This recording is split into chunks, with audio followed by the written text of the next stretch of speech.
Hi there, Kembala Evans here with some big news. I finally launched my Light Up the Mic podcast.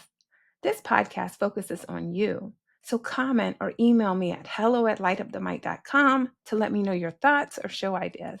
Here's my first video podcast, and you'll find other episodes online at lightupthemic.com. Enjoy.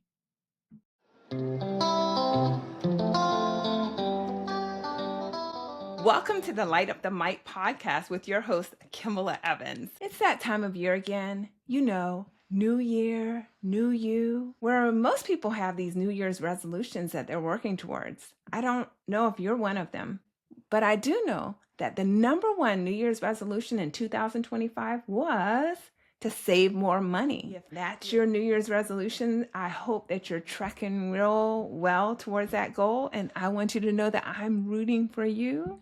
I'm definitely rooting for you on that journey, which is why I have my guest, a fabulous guest, to help you. I'm so excited to bring you Beverly Harzog.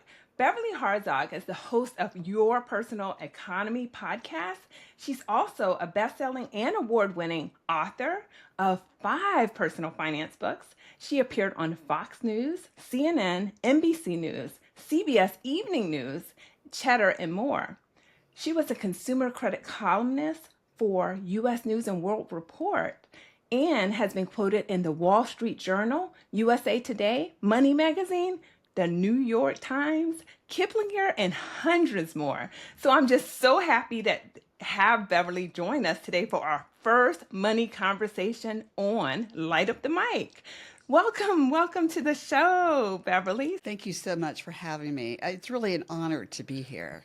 You know, we've become friends on X, and I just love your posts. You are Thank very you. inspiring. Thank you so much. So where I first got a chance to know Beverly is on X, formerly Twitter. She and I have served on the panel of Credit Chat. Experian runs these Credit Chat discussions on X, formerly Twitter. You can find it as #CreditChat. And if you've never gone there, I'd encourage you to check it out. It happens Wednesdays at 3 p.m. Eastern Time. And we have some wonderful financial experts like Beverly who serve on that panel. Along with me, I've served on several panels, but not as much as Beverly. And it's a great place, I think, to get some real financial, nuggets of wisdom as we go on our financial journey. So Beverly, does it surprise you at all hearing that the number one New Year's resolution is to save more money? No, it does not surprise me at all. I think we've had a couple of years of high inflation, and even though inflation has slowed down now, prices are still high. So I understand that people are having a little trouble with their budgets, making ends meet every month, and being able to save is so important for, every individual. So no, I'm not surprised, and it's a great topic. Okay, great. So, do you believe in New Year's resolutions yourself? Do you set them? I'm just curious.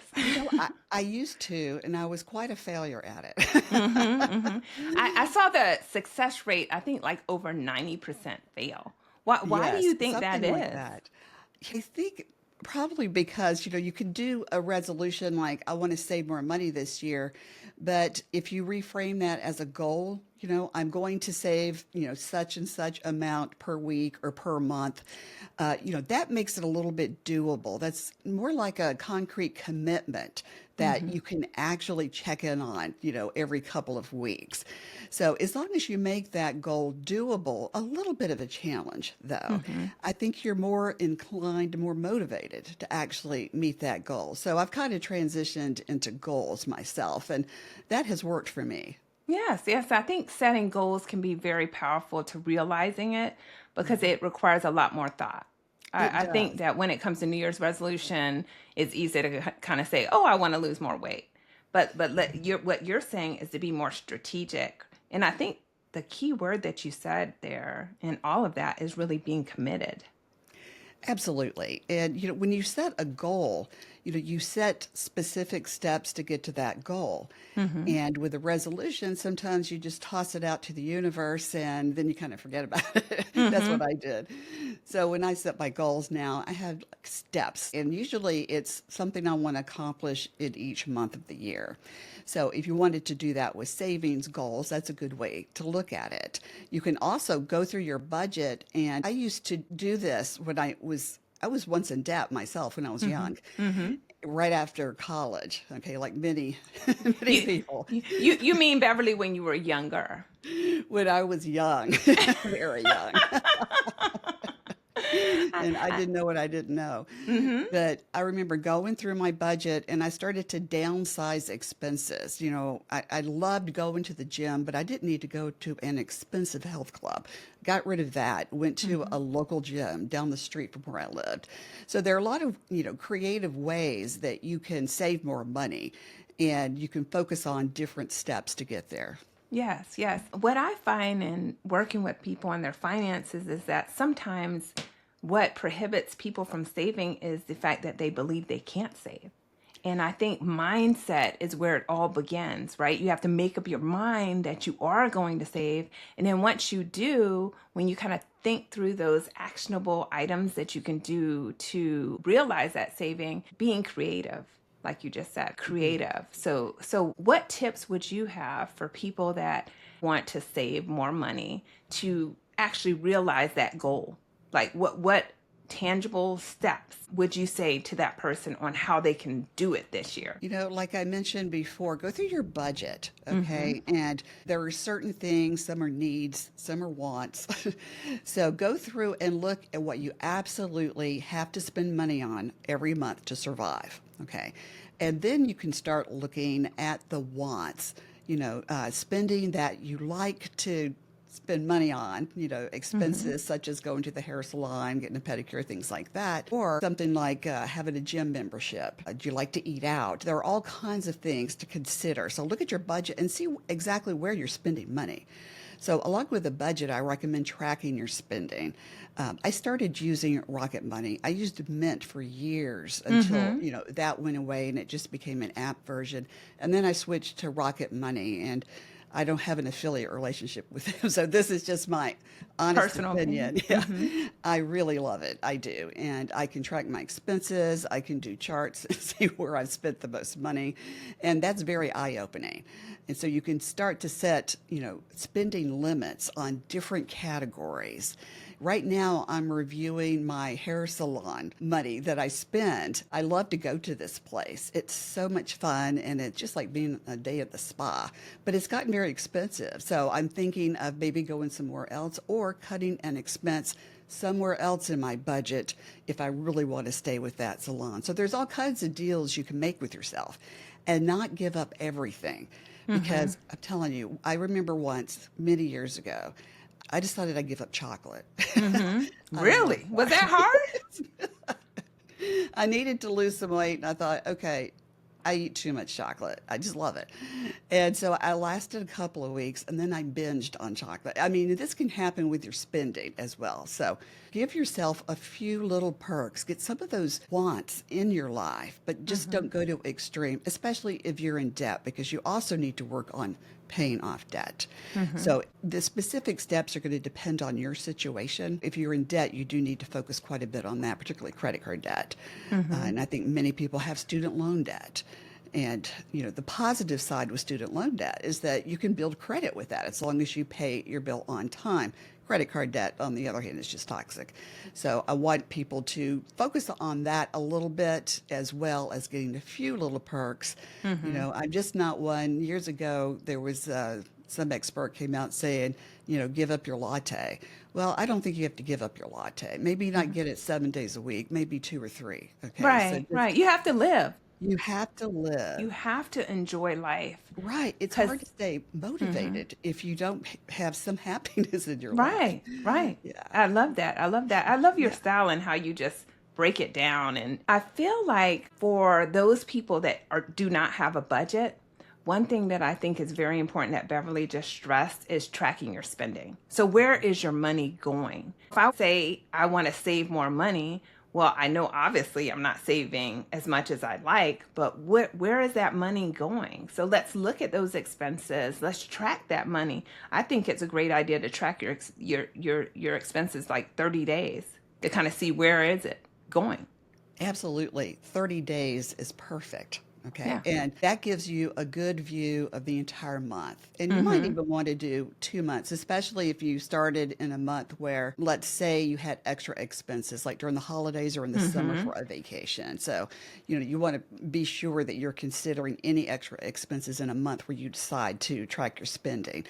But it also shows you where your weaknesses are. Mm-hmm. I can remember at one point when we first started using Mint, I used it for a long, long time. Mm-hmm. And I remember I saw, oh my gosh, I spent so much money at Chili's in 1 month. I'm like, oh my gosh, I can't believe I spent that much. And that was Seeing before. is believing. Seeing Right, is right. believing. And I realized, okay, my weakness is restaurants. And I have admitted this many times over the years. I still love to eat out, Mm-hmm. but I also love to cook now. So that sort of took the edge off of wanting to eat out. I'm better at managing my time. So I took a look at why I wanted to eat out. It Mm-hmm. was like a treat. Okay, so You don't now have to do it, I right? don't have to do that. I can get, a pedicure for a lot less money, or just a manicure, or buy an album, okay, because I Mm-hmm. love vinyls. I'm a little old school when it comes to music. But there are ways to get what you want and acknowledge what you spend too much money on, and Mm-hmm. just, downsize that. Again, we're back to downsizing. You don't have to Right. give up everything, but, Mm-hmm. you have to think about moderation. And you're thinking about wants versus needs. Hmm. But if you want to save more money, that is a want. So you need to put that emphasis on I need to shift this money that I was spending here because I really want to save more money. And that's being more mindful of taking Hmm. that money and putting it into place so you can feel good. Because I think that's one of the negative impacts when we look at finance is that it makes people feel guilty. It makes people feel bad. These feelings. Hmm. Once you start doing what you really want to do, it can lift you up and it can make you feel better. And what I find what people with saving is that once they start seeing it grow, it kind of gives you that new motivation. Now, you Oh, talked it a little does. bit about your story. I want you to tell us a little bit. You're really this credit guru. And so you had a personal journey when it came to credit card debt, because I saw your motion when you said credit cards. And when you look at the rates of credit cards today, they are just ridiculous. I mean, if you're putting something on that card, you could be paying 30% more, Mhm. off the back. So tell us a little bit about your own credit card journey, Beverly. Yeah, I'd love to. And one reason I think I'm able to empathize with individuals who are in debt is because of what I went through. I know it feels terrible, and I will never forget it, even though it was so many years ago. Right when I got out of college, I had money for the first time in my life. I actually had majored in accounting, so I had a great job. I hated this job. Mm-hmm. I became a CPA, Mm-hmm. and eventually transitioned over to being a financial journalist. But while I was still working for this corporation, I needed designer clothes, designer shoes, designer cocktails, designer lunches. I really overspent. I got all these credit cards. They kept sending it to me. And at the time, there was even a report that someone's dog got a credit card. So it was so, It used to be it, easy. They used to give them out it like was candy. so Mm-hmm. easy. So I got like 7 credit cards, which I think, I got them in such a short amount of time. And I think Mm-hmm. it would be almost impossible to do that right now, Mm-hmm. today. But back then, nobody was really checking. And so I got into debt on all these cards. I lost access to my credit cards. And I spent about 2 years. I had about $21,000 in debt. And back then, it was, we're talking about the 80s. That was a lot of money. And I was a Mm-hmm. single woman in the workplace, and women still weren't making a whole lot of money, even though we were getting positions. So Mm-hmm. it was a difficult time. So I looked at my budget. I mentioned I was a CPA, but personal finance is completely different.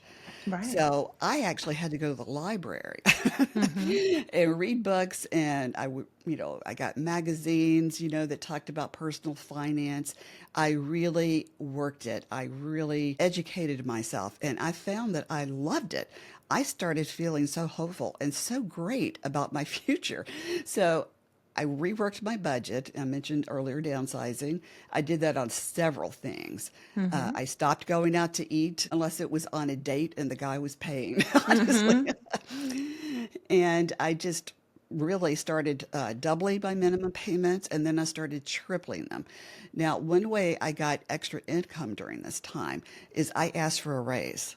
I thought I'm not going to make it on the current salary. Wow. Yes, and yeah, and That is so awesome and so yeah, thank you. empowering back then. A woman going in there and asking for a raise. How was that moment? Um, I was scared, I remember, because I was young and I was still, unsophisticated Mm-hmm. about the ways of the corporate world. So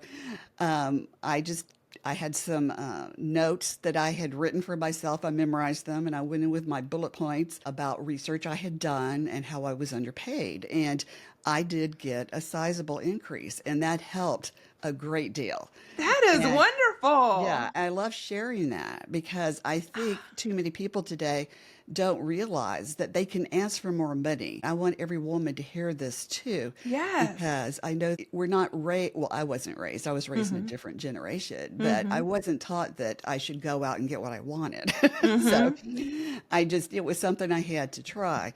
And then about a year or two after that, I actually got a new job and another increase. Mm-hmm. So it worked out really well for me. By the time I took the new job, within a couple of months, I had paid off that debt. That's And awesome. years later, I wrote a column about it for a site called credit.com. I was their credit expert at the time. And it was so well received. I thought, maybe I'll write a book about this. And so I wrote a book proposal and I wrote Confessions of a Credit Junkie to tell everybody what they needed Love to that know. title. Yeah, thank you. Credit I didn't come Junkie. up with it actually. The publisher did.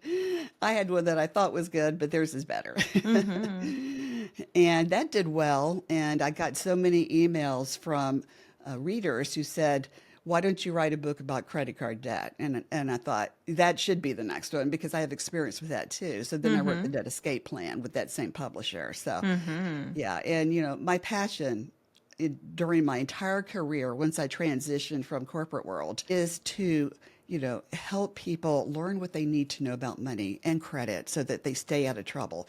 And if they're in trouble, I want to help them get out.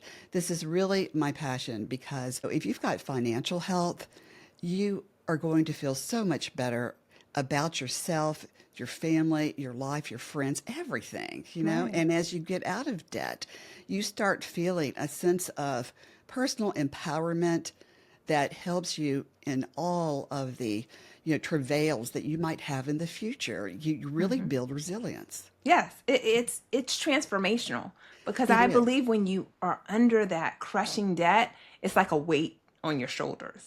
It And you feel is. like I can't save. I can't do all these things because Mm-hmm. I have this boulder on my shoulder and Mm-hmm. it limits you. And so what you're saying is once you looked at where you were and you mapped out a plan, you had a game plan to get out and you Mm-hmm. were committed to that plan. And as you started making those payments, you started doubling up, tripling up, and watching I that did. debt go down. And I love that because for me, before I had my first daughter, I said I didn't want to have any more debt, right? My debt was not credit card debt because I'd always been very diligent on that end. It was more student loan debt. I went to University of Miami. It's a private school. And I Great did school, by accumulate the some of way. that. What'd you say? Great school, by the way. Oh, okay, great. Thank you. It's a beautiful school, really, really. And I had a great time there. But I had all this student loan debt. And for me, I don't like debt. I just don't like debt. So I would go, like you were talking about with credit cards, when you have this, people looked at credit cards when I was in college, which was in the 90s, and they saw it as free money, right? So they'd go on shopping sprees. We'd go to the mall with my friends, and they'd be spending like $400 on new outfits. And I, Beverly, would spend like $10. So I could like, pay that bill off because that was how I was because of my Good for childhood. you. You know what I mean? Because my childhood, because I saw how it was when my parents divorced and my mom had to learn everything about finance herself, right? So I saw that. And so I was always diligent not to do that. However, I did have some student loan debt. And so with the student loan debt, I think it's the same way, right? You make up your mind. Yes, with student loan debt, you get this long period to pay it off, but I didn't like debt. So it's about paying it off as soon as possible. And so I really appreciate you sharing that story and those nuggets of wisdom on how people can really see this big mountain of debt and whittle it down. Right. It's like that saying where how do you eat an elephant? One bite at a time. Mm-hmm, You mm-hmm. know, I don't know who said that, but But your story is so amazing because not only did you handle your debt, you handled your money. You said, "Hey, I'm being underpaid," okay? And you were an advocate for yourself in that office in those days. Back then, when I used to work with people at one of the top global consulting firms where they said they had to have short haircuts and everything, look a certain way, it's very different than today. You had the courage to walk into that office with your why I'm being underpaid and why I deserve to be paid right. And you walked out of there with that money. That is bravo. Bravo to well, you. thank That is you. just so Thank you. wonderful. I love that. I've always said if you don't ask, the answer is always no. Yes. So I Yes. thought, what are they going to do? Get mad at me for asking? If they Uh-huh. would get mad over that, then I need a new job anyway. So And how did you develop that sense of self like that in you? back then, there were a lot of books because women were entering the workplace in huge numbers back in Mm-hmm. the 80s and 90s. And Mm-hmm. so I read a lot of books about self esteem and self confidence and the politics of the corporate world, all kinds of things. So I educated myself as much as I could. And at the time, I didn't have the internet, so I couldn't just, hop on and read an article about confidence Mm-hmm. or how to be assertive. But there were a Mm-hmm. lot of books out at the time that focused on all these issues. Mm-hmm. And that really helped me a lot. I'm a writer and I love to read. At my core, I'm a writer, Mm-hmm. and so books have always been my theme. I just, I have a library in my home because my Mm-hmm. husband likes to read too. So we have so many books we both collected over decades. And so I just have a room full of this stuff. But I've always used books to kind of launch something, that I'm trying to do. Like when I started my podcast, I spent a month or two just researching, Mm-hmm. and, my biggest flaw when it comes to researching is doing too much research. And Mm-hmm. so I probably could have asked for a raise sooner, but I Mm-hmm. had to wait until I felt really good about it, Mm-hmm. Well, you because knocked that's it when out you the go. park. So that's great. Well, well, thank you. Thanks. Yeah. Yeah, I'm very proud of that looking back. Mm-hmm.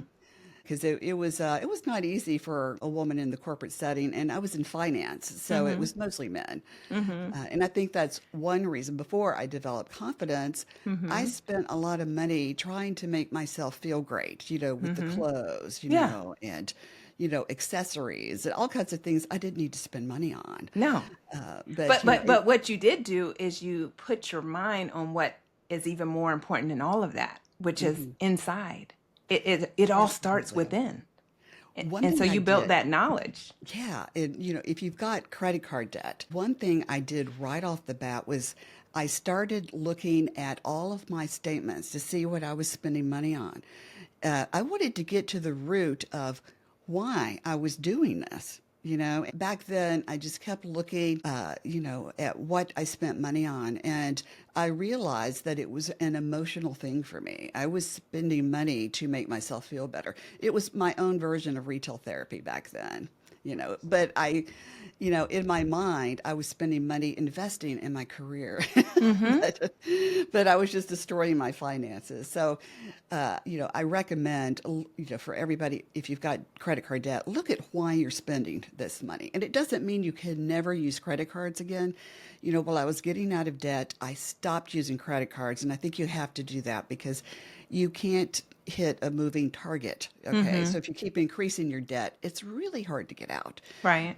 So yeah, I do recommend just stop using credit cards. And once I understood the reason why I was spending so much, I was able to use credit cards again and use them as a management tool. But I think Right. it took a couple of years. And of course, I had to rebuild my credit. So I've got experience with that too. And that was difficult back then because there wasn't a lot of available information, about that. So it required a lot of research. But, So I was good at spending research. can be very emotional. I think people can relate to you on that. We're spending money to try to fill a void. Absolutely. Yeah. And it's so easy when you're, sitting in front of a computer or you're looking at your phone. I did an episode last year on what I quit, 5 things I quit to save money. And I was thinking outside of the box on this because I didn't want to give just the same advice, I kept seeing. And I realized, talking to friends, that a lot of people were spending money because they were on Instagram and they were seeing suggestions to buy things. Oh, wow. And so I decided I would quit Instagram because I had seen the beginnings of that with me. I like pretty things. So I was spreading myself a little thin, which makes me a little stressed out. So, I do have a presence on YouTube. That's where my podcast is. And on X, where you and I met. I'm so glad we met. And so I quit doing Instagram. And actually, some of my friends did too. And they reported to me that they were spending less money. That One is guy very that insightful. yeah, one guy that I'm friends with, and he's probably mid 40s, he said that he has a thing for fashionable shoes. And so he kept buying shoes on Instagram. He said he quit and he's been able to save some money since then. And the other thing is you have to think about who you're spending time with. Are your friends credit cardaholics? I mean, what do they like to go to the mall? Is that their thing every weekend? And if you can have a lot of self-discipline and still hang out with them and not spend money, and it sounds like you did a great job of doing that. At the time, when I was getting out of debt, I couldn't do that. So I had to kind of step back my social life a little bit until I Right. got out of debt. And then I was strong about it. But whatever it takes, that's what you need to do. But look at who you're spending time with. And you do want to have some good financial role models Right. in your life. Like you. You're a Right. Right. great financial role model. Thank you. And so are Yeah, you you. are. Thank you. I try to be. And I make mistakes too. And I think it's We all do. important yeah, I think it's important for experts to admit that they do make mistakes too. So I freely admit Some I great do. things that you just shared is daring to be different, daring to be different, and looking at your circle. Are you feeling that peer pressure? Because sometimes there can be serious peer pressure. I had someone tell me that their friend wanted to go to Greece. And so they asked them to come with them. And they were very honest with their friend and said, I don't have the money to go to Greece. That friend pressured them, saying, well, just put it on credit. Like, you might want to rethink that. I have another friend who told me she's going to have to spend less time with her friend because her friend likes to spend so much money. Go on vacation, they have to be in the highest tier hotels. And then they go spend like $2,500 on breakfast. Oh, $2,500 on breakfast. I And can't imagine that. yeah, and she said, I have to cut back. What they do is they alter who pays for it, right? So someone will pay for breakfast and the other person pay for lunch. But because her friend, multimillionaire, has this appetite for very expensive food, she can no longer do that. Good for her. There was a trend on TikTok. I'm not on TikTok. I got it on there for a couple of minutes, and I'm like, okay, I have a headache The time was after over. a couple of minutes. And- I want to spread the message everywhere, but I'm not sure about that. But Well, I encourage people to check out Beverly on YouTube because she has some great tips on all areas of finance, right? thank Where it's you. investing, where it's credit card debt, whatever. And she breaks it down super simple and super easy. And she Thank knows you. what you're going through. She knows what you're going through because she talked about like debt in the holidays before the holidays were even here.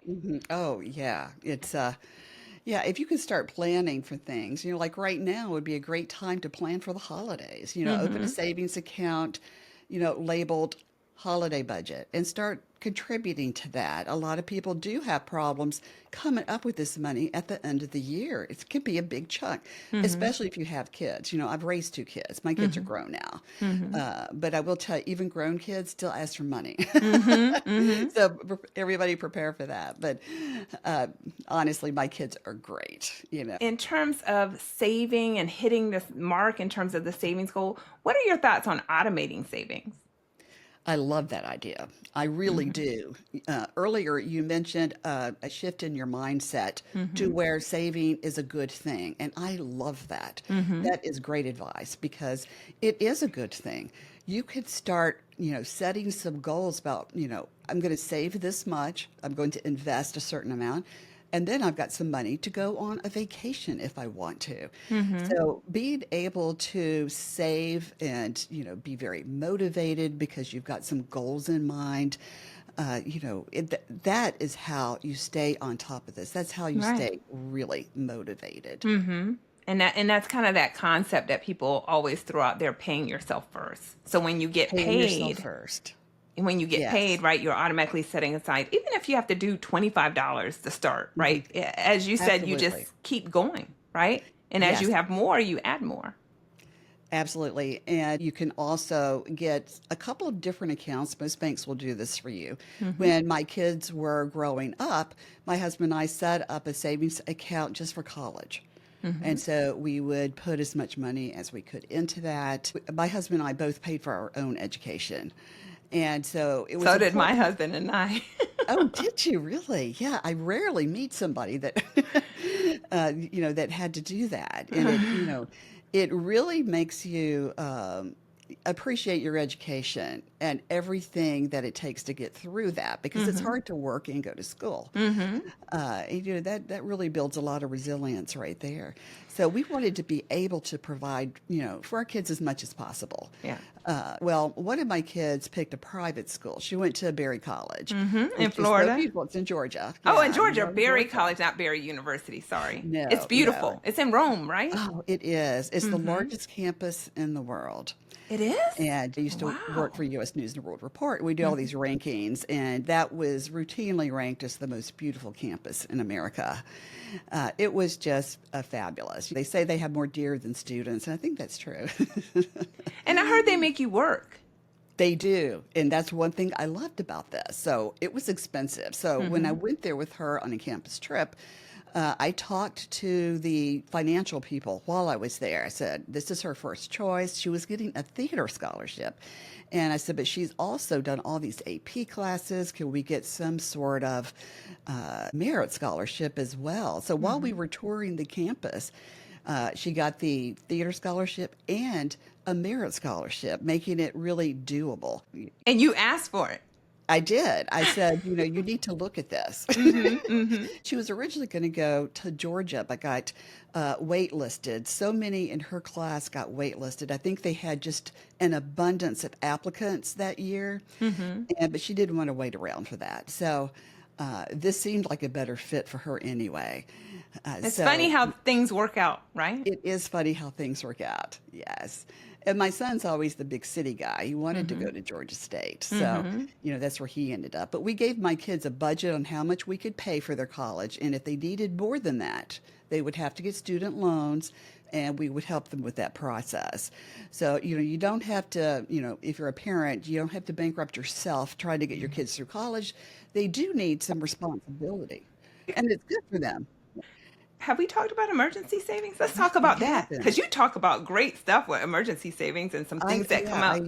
It's a big topic for me because I see so many reports all the time that, so many people can't even afford a $400 expense. This one was making the rounds several years ago. Mm-hmm. And I don't know what the current stats are, but I it's, have it. Do you want to hear it real fast? yes, I I do. have it. It's coming from Bank Rate Savings Report. Only around 2 in 5, which is 41% of Americans, would use their savings to pay for a major unexpected expense, such as $1,000 for an emergency visit or a car repair, which is actually down from last year. Last year was 44%. Uh-huh. Yeah, 2 in 5 people. I know that a lot of people have financial anxiety, financial stress, and this is a topic that I like to talk about as well because it impacts your whole life. It's like having debt. It can make you physically ill and emotionally distraught. It affects your whole life. Yes. And so if you have an emergency fund, it will give you such peace of mind. Hmm. And if you're starting from zero, that's okay. Start small. We talked about automatic savings. Just start as small as you need to, but get started today. Open up a savings account and see if you can't just put $10, $15 in there, more if you Hmm. can. And every week, just put a little bit more. And you can look at your budget, cut some expenses here and there, and put that money towards your fund. I suggest going through your budget and deciding how much you need to spend every month just to live. And we Hmm. talked about this earlier, not your wants, because if you're trying to build an emergency fund, you really need to focus on getting 1 month's worth of expenses in that savings account for your emergency fund. What do you consider those expenses being, Beverly? Rent, mortgage, car payment, student loan payment. If you've got a credit card payment, do that. Utilities, cell service, everything you need to get through your life every month. If your kids have something that requires a doctor appointment or a class they take every month. I know you don't want to cut your kids off. Hmm. So go ahead and first try to just, write down everything, calculate what that total is, and try to get enough in your emergency fund to cover that month. Okay. That will give you a huge feeling of relief right there. And then you can start to build on that. Hmm. And instead of just keeping it in the bank where you're getting, in many cases, less than 1% annual percentage yield on that, I always suggest a money market fund Yes. or yeah, high yield savings account I really like. And they have come down a little. I mean, a Hmm. couple of months ago, they were like 5, 6%, which is pretty good. Okay. Hmm. But they're still pretty good. I mean, I'm seeing between 4 and 5% now. Do a little research. You mentioned Bankrate. Hmm. I actually do expert reviews for them. Okay. Okay. So I really can vouch for their articles and their Hmm. research. They really do a good job. They're very Yes. diligent. Yes. And They, they yeah, they really are seeing what are the drivers and where America is. Like what's the exactly. pulse out there? Right. Yeah. So do what you can about that emergency fund and then, try to get a little more interest for that. I think those are great tips, especially when we're thinking about emergency fund. The key here is that it's liquid money that you can access because some people were Right. using their 401k for these I kind of know. things. You know that, right? Yes, I know it. And I had people tell me they were using their credit cards for emergencies. That's a very expensive loan you're getting right there. Right. For a credit card, that can be an interest-free short-term loan if you don't carry a balance. I love that. But I yeah, love when it's like that. That's the way yeah, the mode I'm in, right? Is uh, my friend said it's absolutely. the best interest free loan you can have. Absolutely. I use my credit cards for all kinds of things because I want the rewards. Mhm. I think I told you I just got back from the Cayman Islands. I was on Grand Cayman last week. We went snorkeling How was and it? oh, it was it was so good. It was 80 degrees and when I left here it was like 23. So you went to paradise and came back. I did. And we paid for the tickets with credit card rewards. The tickets were going to be $1,600. Oh my And I was so gosh. shocked because it's only like a 2.5 hour flight. Oh, it Yeah. was the time of year probably. Well, the time of year, it was high season for one Mm-hmm. thing. It's cheaper than during the holidays. Mm-hmm. But I used credit card rewards to pay for all that. Last year we went to Maui and we went there first class, round trip, two of us for free on credit card rewards. So I Mm-hmm. use my cards strategically. So if you're going to use credit cards, don't carry a balance and make them work for you. You can profit from your cards and take a vacation. And I'm telling you, that's a pretty guilt-free way to take a It vacation too. is. Is you're Because you making work that hard. money, your money work for you and for your Exactly. pleasure, which is that want that you wanted, right? To get Exactly. away. And you can get away Right. without the financial headaches. Because what I find is that Exactly. even when people are in financial turmoil, sometimes they still feel like they need to take a vacation and then it's even more debt that's now out there. Right. And if you treat yourself, Mm-hmm. you have to be sure that you can afford the treat. And maybe you can't go to Grand Cayman next week, but maybe you could go for a weekend in a cabin in the mountains in your state. Something that you could drive to, something short just to get away. Yes, So it's try to important. think with your expectations, think about what you can afford and do what you can. But just remember, if you do add to that debt, that's just going to give you more stress and Mm-hmm. you pay more in compound interest with those credit cards. Mm-hmm. You really do. Hmm. I think when it comes to personal finance, the point you raised earlier is that you had a CPA, but just because you know 1 + 1 = 2 doesn't mean that you know personal finance. Because personal finance, we have all these things pulling at us. We talked about Hmm. peer pressures, we talked about our wants and needs, we Hmm. talked about emotional voids, all of this that's swirling around. And I feel that the key to personal finance is two things: self control and discipline. I love that. Self control and discipline, right? Hmm. But I know some people that are so into saving money that they don't take time to enjoy life. Like I heard this story from someone whose mom finally got a Jaguar. Like she got this Jaguar she's always wanted, but she was now in her 80s. And her daughter said she could have afforded it when she was younger, right? But she was Hmm. being so tight with her money, even though she had the money. Hmm. You know what I mean? Absolutely. I think, especially those who come from the Great Depression era, they grew up really being worried about money, and I've noticed a lot in that generation and my parents were that generation, have a Mm-hmm. hard time letting go and just spending a little bit of it. And I want to have, an inheritance for my children, but Mm-hmm. my children also want me to enjoy my life. That's why you're And going to Maui. You're going to that's Grand right. Cayman. Yeah, I'm really at my happiest when I'm snorkeling. I just Uh-huh. love being in the water with all the sea creatures. So I decided now's the time to be doing this stuff. And I Uh-huh. don't go into debt over it. I plan very carefully. Yeah. And planning is key. Planning is key. Hmm. Love that you're passionate because I'm very passionate too about I helping can people. tell. I really am. So we just ooh. Okay. So my final question is, what is either the best advice you ever received in life or the worst advice? You can pick which one you want to say, but you tell me what is either the best advice you've ever received or the absolute worst advice you've ever received, looking back on your That life. is a great question. I've gotten a lot of advice over the years. I think the worst advice I ever got was just to relax and enjoy life like there's no tomorrow. And that's great to a point. Uh-huh. But I took that to an extreme when I was in my 20s. Uh-huh. So it would have been better if I'd gotten that advice with some expectations of, oh, as long as you spend less than you make. And later on, someone gave me that advice. I remember talking to someone that I admired a great deal. And this person, he wasn't an expert per se, but just someone that was intelligent and knew a lot about the world. And I had mentioned my troubles, and he goes, "You just have to spend less than you make." And I'm like, wow. Why Keep did it I not think simple. of that? Yeah. So, yeah. And so before I became an expert, I did tons of writing. Like I said, I was a journalist and then I switched over to the expert side. But I've written thousands of articles, including columns, and I can break it down into 5 words: spend less than you make.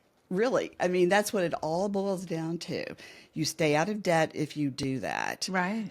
But one thing I will add is that works if you have an emergency fund, because if you don't have an emergency fund, if you need a new roof on your house or somebody has a medical condition and you have a lot of out of pocket expenses, that can destroy your finances. So, together, spend less than you make, have an emergency fund. Mm-hmm. Mm-hmm.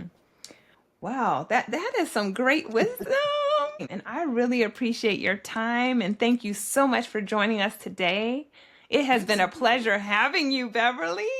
It's been so much fun. I really have enjoyed this. And I love your point of view on money. You're very inspiring and you really give great advice too. So I'm just happy to be here and I'm honored you asked me. And we're honored to have you. I think when it comes to personal finance and people feel like you have to be a really, really smart person to kind of understand it and the terminology, and you come at it with such a plain speak and very relatable way that I think can help people no matter what situation they're in.